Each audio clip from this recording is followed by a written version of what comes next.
Hello, awesome people. I hope you're having an amazing day today. Today we're taking a look at the Shakespearean play, The Tempest, which I read in college.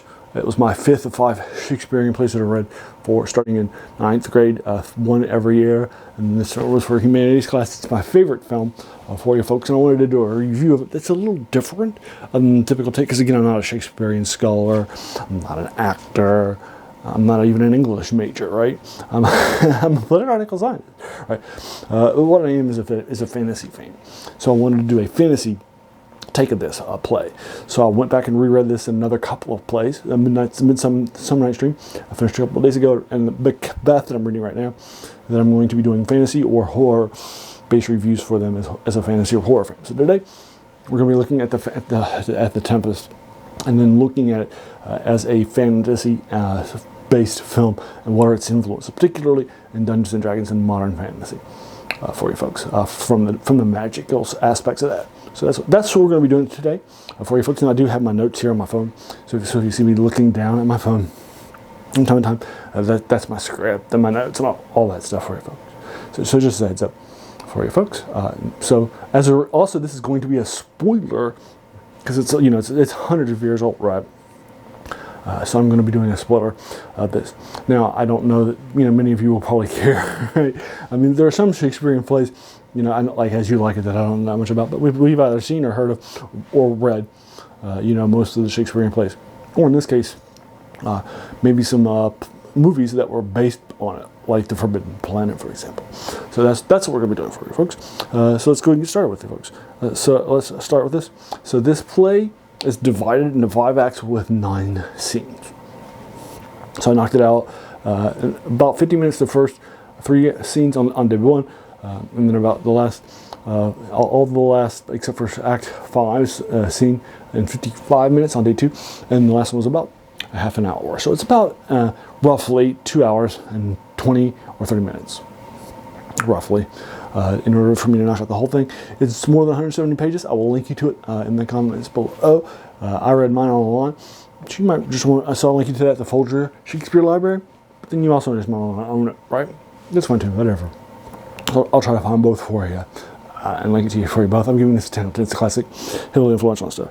So a quick little synopsis then, just to make sure we're all on the same page. So this starts on a boat in the first scene, away from Prospero's island, and Prospero is our main protagonist, and he has a daughter named Miranda. He's been out there for 12 years. He used to be the Duke of Milan. And so what's going to end up happening is that we're going to find out that a magical tempest will happen, and we'll have his daughter Miranda ask him about it later on when we're having a conversation in the next scene, and verify that he did send this. And he is a sorcerer, so he has a lot of the magical aspects of this craft, you'll see, coming through him. So so we'll find out that he sent this tempest to bring them all ashore. He tells her that all of them are safe. So we'll be finding out more about them and such. And then he has distributed them in different parts of the islands for various effects, which we'll find out more from him and his servant Ariel.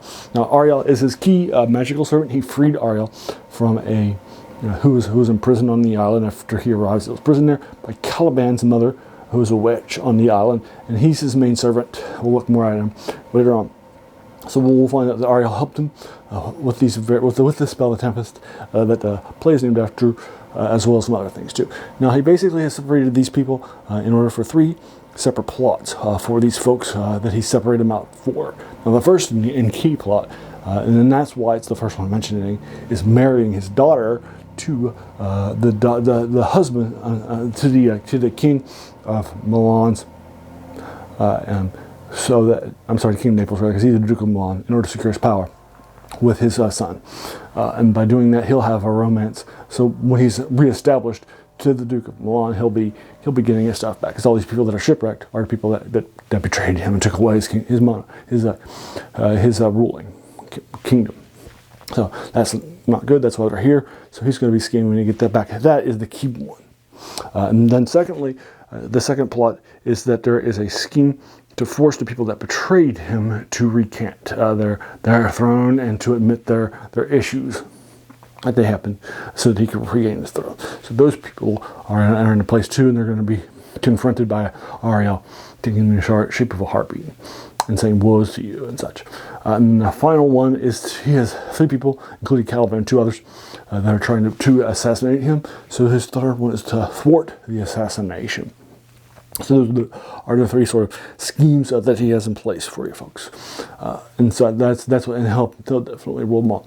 Now there is a play within a play for you folks. It's called The Wedding Mask, and it has a few people that are summoned as gods, 3 main characters that are summoned as goddesses by Ariel.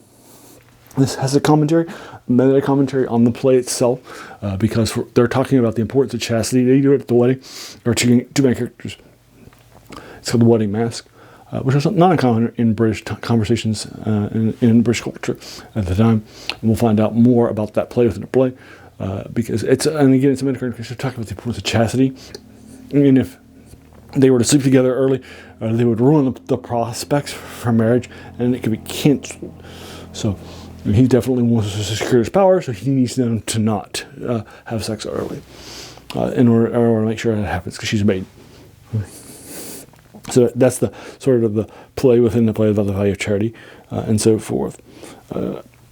So one possible influence on this that this came from is that since all these characters are Italian, there is an Italian style of play, a drama that was known at this time, where there's a wizard and his daughter and a bunch of ruffians or locals, and then there's a clown too, but the clown here is missing. So the clown here, but that's one possible influence from this for you folks.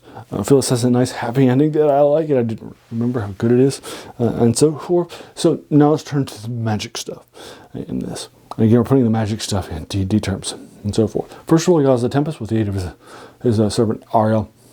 That's the first one. He also forces people to sleep, like the sleep spell, which is a 1st level spell in Dungeons & Dragons. He also puts a charm on people, on somebody to paralyze him, in order to stop him from attacking him. And then he calls the charm off. That's the language that's used, the charm. And for you folks, the cleanest and most important influence, though, I think, is the Ariel Servant spell. This is a higher level cleric spell in Dungeons & Dragons. It's been around for a while. It's one of the first ones that was in one of the first editions of the game. And it's basically, the idea is that you're summoning a non-corporeal ally from the air elemental that has elements of have invisibility and will help you cast various things. Well, a lot of these are definitely true of Ariel the servant. For example, Ariel versus Ariel, the spell is from air, doesn't have a corporeal body, can become invisible. Now there are some things that it can do that the servant can't do, like it enhances its magic, like a familiar might be. So you might argue this is more of a familiar, or it can also, it has its own thing. It can turn into a harpy, shape changing. That's not really something that would happen to in the Ariel servant spell. But ultimately, the main reason why I think they're similar is that the names are so similar. This is, the character in this play is a servant named Ariel, and the spell is Ariel. Named Ariel, and the spell's named Ariel Servant, right? So you can see how similar those are, right? So ultimately, I think this might be where the character Gary Gygax got the idea of the Ariel Servant spell from the Dungeons and Dragons game. So I feel like that's probably a key influence too. So there you are. So those are and those are the influences of some of the aspects of the magic aspect of it, and my thoughts on the Tempest. That's my favorite Shakespearean play with the fantasy fan view of it. So there you are. That is the Tempest for you folks. Have you read it? If so, what did you think about it? Let's talk about the comments below, whichever your thoughts are. If you're going to consider my channel, Tim, let's talk about that too.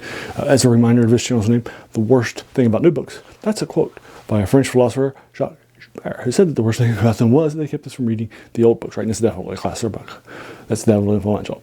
If you like this video, why not hit the subscribe button? If you're feeling a bell icon, if you're feeling frisky, the like bell, and let your friends know about that too, particularly fantasy fans. And then finally, I want to thank you so much just for taking some time out of your day and investing in watching my video, right? Because we all have so many things that are happening in our lives, and we're pulled in so many different directions. So the fact that you spend this time with me, that's incredibly humbling, and I appreciate it once again. Have a great day.